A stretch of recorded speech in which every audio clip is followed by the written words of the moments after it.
আচ্ছা কোণিক 6.1 শুরু করলাম আমরা। ওকে, আচ্ছা আগে চিত্রটা তৈরি করি। অক্ষরেখা দুইটা আট করলাম।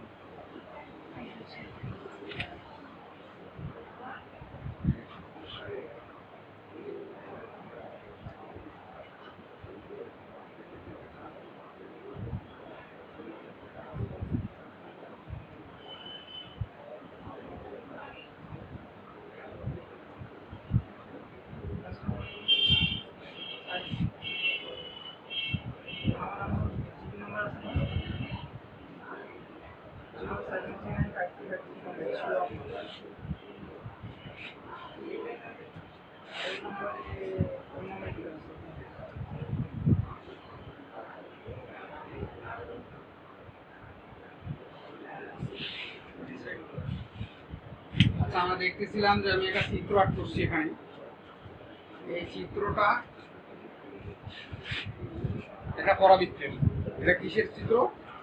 পরাবৃত্ত। আমাদের কোণিক্সে কিন্তু চ্যাপ্টার এখানে পরাবৃত্ত, তারপরে হলো উপবৃত্ত, তারপরে হলো অধিবৃত্ত। এই তিনটা চ্যাপ্টার মিলে কিন্তু আমাদের এই কোণিক শুরু হবে। মূলত আজকে আমরা যেটা শিখবো সেটা হলো পরাবৃত্ত। এই পরাবৃত্তের আদর্শ সমীকরণ হলো y স্কয়ার ইকুয়াল 4ax অথবা x square equal two 4ay। এই দুইটার যে কোনো একটা পজিটিভ এবং নেগেটিভ দুটাই হতে পারে এখানে। আর উপবৃত্তের আদর্শ সমীকরণ কি? উপবৃত্তের আদর্শ সমীকরণ হলো x square by a square plus y square by b square equal to 1। এটা হলো উপবৃত্তের আদর্শ সমীকরণ। আর অধিবৃত্তের আদর্শ সমীকরণ হলো x square by a square minus y square by b square equal to 1, অথবা আরেকটা হইতে পারে সেটা হলো y square by b square minus x square by a square equal 1। এই তিনটা এই উপবৃত্ত আর অধিবৃত্তের মধ্যে সম্পর্কটা বেশি।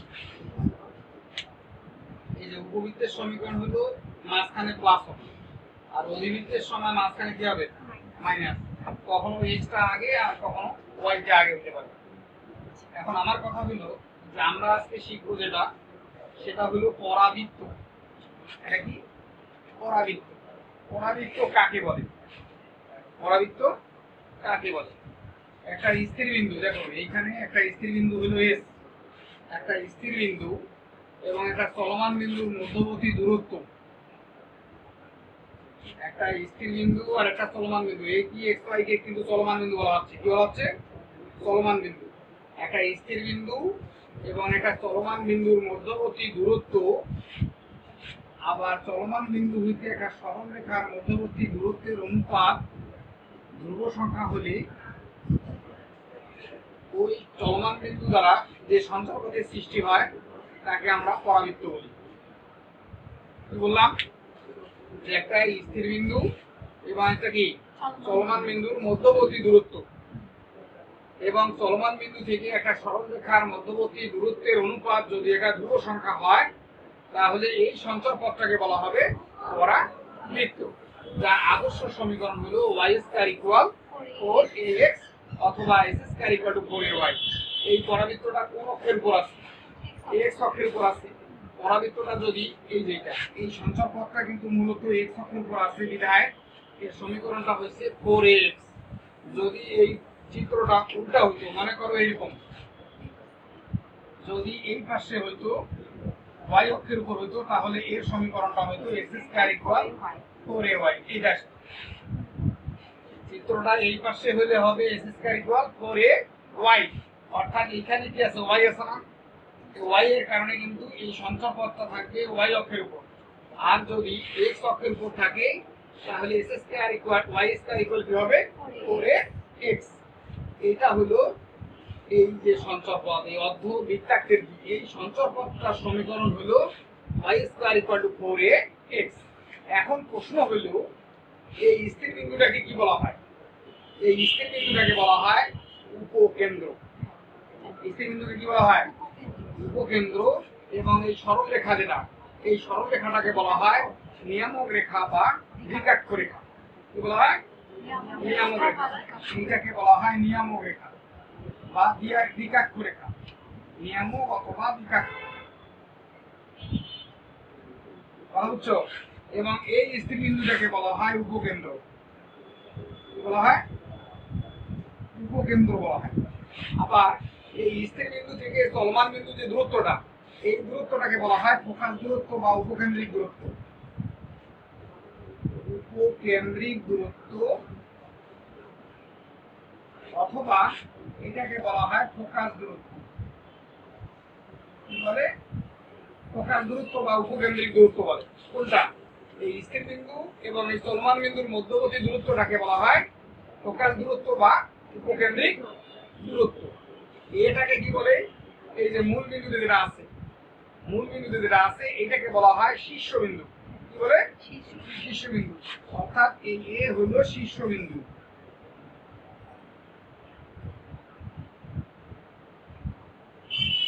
ওকে, আচ্ছা, এখন আমি কি করব? এই উপকেন্দ্র দিক থেকে, মানে উপকেন্দ্র দিয়ে আমি একটা লম্ব রেখা আঁকবো।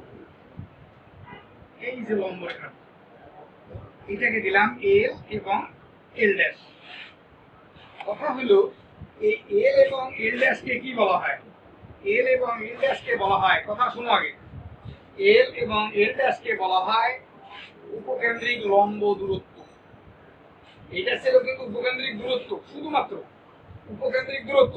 আর এল এল ড্যাশটাকে বলা হয় উপকেন্দ্রিক লম্ব দূরত্ব। কথা ক্লিয়ার? এল এল ড্যাশকে কি বলে? উপকেন্দ্রিক লম্ব দূরত্ব। এই যে না, কথা শুনতেছো তুমি? এল এল ড্যাশকে কি বলা হয়? উপকেন্দ্রিক লম্ব দূরত্ব। আচ্ছা, এখন মূল প্রসঙ্গে আসি। মূল প্রসঙ্গটা কি? যে এ থেকে এস এর দূরত্ব আমরা ধরে নিলাম এ। কি ধরে নিলাম? এ। এ থেকে এস এর দূরত্ব যদি এ হয়, এতটুকু দূরত্ব যদি এ হয়, তাহলে এস থেকে এল এর দূরত্ব অবশ্যই 2a হবে। এটা শর্ত, পরাবৃত্তের মূল শর্ত হলো শীর্ষবিন্দু থেকে উপকেন্দ্রের দূরত্বটা হবে উপকেন্দ্র থেকে উপকেন্দ্রের লম্ব দূরত্বের দ্বিগুণ। মানে এই দূরত্বটা হবে দ্বিগুণ, এই দূরত্বটা। অর্থাৎ এ থেকে এস এর দূরত্ব যেটা হবে, এস থেকে এল এর দূরত্ব হবে তার দ্বিগুণ। এটা অলওয়েজ চিরন্তন সত্য। তাহলে এটা যদি 2a হয়, তাহলে এটাও কত? অবশ্যই 2a। তাই উপকেন্দ্রিক লম্ব দূরত্বটাকে বলা হয় 4a। উপকেন্দ্রিক লম্ব দূরত্ব কত? 4a। এটা চিরন্তন সত্য। কথা ক্লিয়ার? এল থেকে এল ড্যাশের দৈর্ঘ্য কত? 4a। এল থেকে এল ড্যাশের দৈর্ঘ্য 4a। ক্লিয়ার? এ থেকে এস এর দূরত্ব কত? a। এ থেকে জেড এর দূরত্ব কিন্তু a। তাহলে আমরা এখান থেকে কি কি পাইলাম? এখান থেকে আমরা চিরন্তন সত্য অর্থাৎ ইউনিভার্সাল রুল হলো 3টা। কয়টা? 3টা। নাম্বার 1 দেখো, নাম্বার 1 হলো এলএস টা হবে 2as এর সমান। এলএস টা 2as এর সমান। নাম্বার 2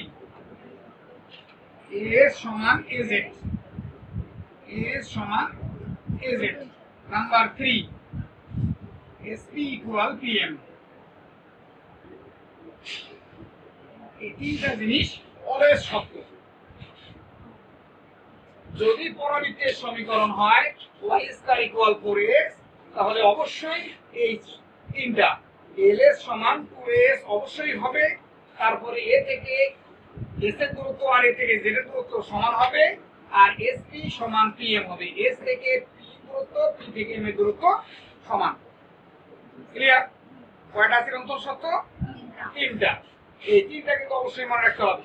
a থেকে s এর দূরত্ব আর a থেকে z এর দূরত্ব সব সময় সমান হবে। এটা কি? এটা হলো শীর্ষবিন্দু। s টা কি? s টা হলো উপকেন্দ্র। ঠিক আছে? sp টা কি? sp টা হলো ফোকাস দূরত্ব বা উপকেন্দ্রিক দূরত্ব। l l ড্যাশ টা কি?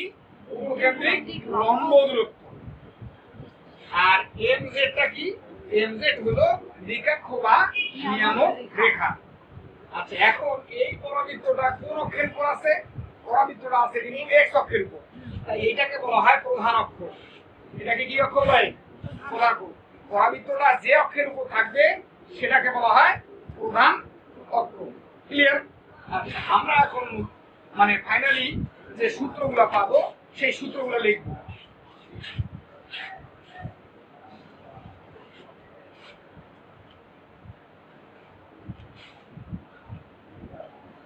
ফাইনালি আমি কি কি সূত্র পেলাম? নাম্বার 1 এটা ছিল শীর্ষবিন্দু কি এ, শীর্ষবিন্দু এ এর স্থানাঙ্ক কি 0 0, শীর্ষবিন্দু এ অলওয়েজ 0 0। নাম্বার 2 উপকেন্দ্রের স্থানাঙ্ক কি? উপকেন্দ্র হবে, উপকেন্দ্র এস হবে a, 0, উপকেন্দ্র অলওয়েজ a, 0। নাম্বার 3 উপকেন্দ্রিক লম্বের প্রান্তবিন্দুর স্থানাঙ্ক, উপকেন্দ্রিক লম্বের প্রান্তবিন্দুর স্থানাঙ্ক, প্রান্তবিন্দুর স্থানাঙ্ক হবে a, +- 2a। কেন? কারণ এখান থেকে এতটুকু a হলে এখান থেকে এতটুকু কত 2a, তাহলে l এর স্থানাঙ্ক হচ্ছে a, 2a একটা, আর l দাশের স্থানাঙ্ক হচ্ছে a, -2a। কেননা এটা নিচের দিকে আছে, l দাশটা কি করা আছে নিচের দিকে, এই জন্য এটা a, -2a, আর l টা হবে a, +2a। ক্লিয়ার? আচ্ছা, এখন উপকেন্দ্রিক লম্বের প্রান্তবিন্দুর স্থানাঙ্ক হলো a, +- 2a। ক্লিয়ার? তাহলে স্থানাঙ্ক পাইলাম আমরা তিনটা। কয়টা পেলাম? স্থানাঙ্ক তিনটা। নাম্বার 4 উপকেন্দ্রিক লম্বের দৈর্ঘ্য,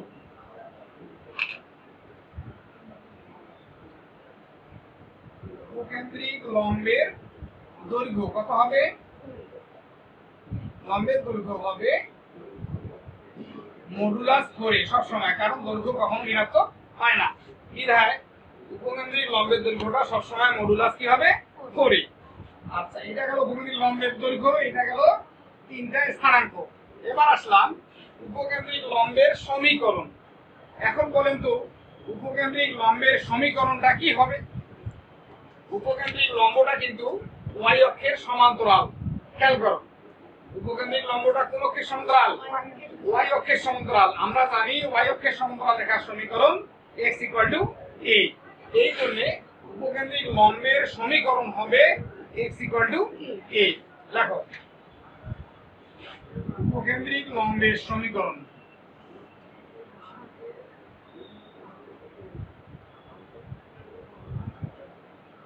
উপকেন্দ্রিক লম্বের সমীকরণ হবে x = only a।